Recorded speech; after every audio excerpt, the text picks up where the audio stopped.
O primeiro capítulo de Isaías, ele traz informações que o profeta já vinha tendo visões, né, de Deus durante o reinado de alguns reis, né? O rei Uzias foi chamado quando esse rei morreu, mas Isaías fala de alguns outros reis, como ele fala sobre Ezequias, ele fala sobre o rei Acais, né? O profeta Isaías, ele foi contemporâneo, ou seja, viveu na mesma época que o profeta Miqueias, né? E Oséias. Oséias um pouco antes do chamado de Isaías, mas Miqueias bem no mesmo tempo, né? E eles têm uns textos bem parecidos, né? Isaías capítulo 2, os versículos de 2 a 4, vai falar assim: nos últimos dias do monte do templo do Senhor está estabelecido como principal, e será elevado acima das colinas, e todas as nações correrão para ele. Muitos povos virão exclamando: vinde, subamos ao monte do Senhor, à casa do Deus de Jacó, para que ele nos instrua a respeito dos seus caminhos, e assim andemos nas suas veredas. Com o efeito de Sião sairá a Torá, a lei, e de Jerusalém virá a palavra do Senhor.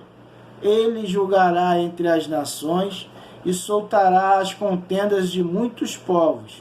Estes se converterão suas espadas em lâminas de arado e as suas lanças em foice. Uma nação não mais levantará sua espada contra outra nação, nem será necessário que se preparem para a batalha. E aí, quando a gente vai ler no livro de Miqueias, Miqueias capítulo 4, nos versículos de 1 ao 3, diz assim: então nos últimos dias acontecerá que o monte da casa de Yahvé, o templo do Senhor, será estabelecido como principal entre todos os montes da terra, e se elevará sobre as montanhas, e os povos irão a ele.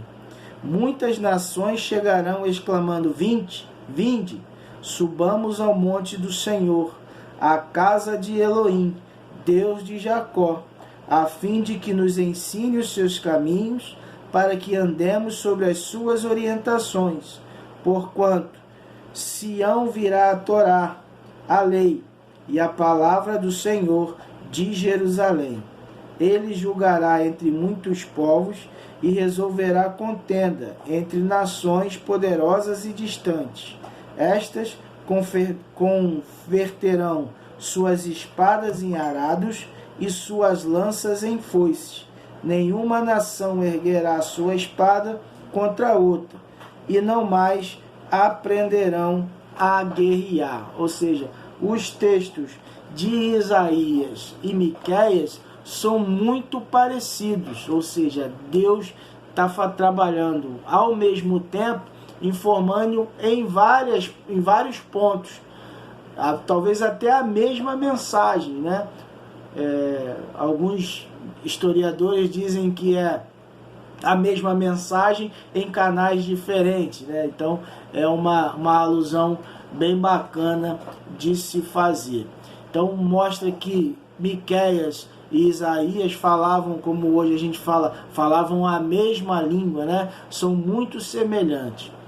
E o ministério de Isaías, ele foi procedido, né, do profeta Amós e um pouquinho do profeta Oséias, apesar que Oséias chegou a conviver ou viver ao mesmo tempo que Isaías, mas já no final da sua vida, e Isaías iniciando o seu ministério, né? Após Amós e Oséias profetizaram principalmente no reino do norte, Isaías e Miqueias, esses se concentraram mais as suas profecias para os reinos do sul, né? E fazendo com base nos escritos em que são feitos sobre o profeta Isaías. Isaías era um homem, quando a gente fala que ele poderia ser de uma família real, fala porque os seus textos eles são bem tidos como poéticos, né? Tinha uma boa formação.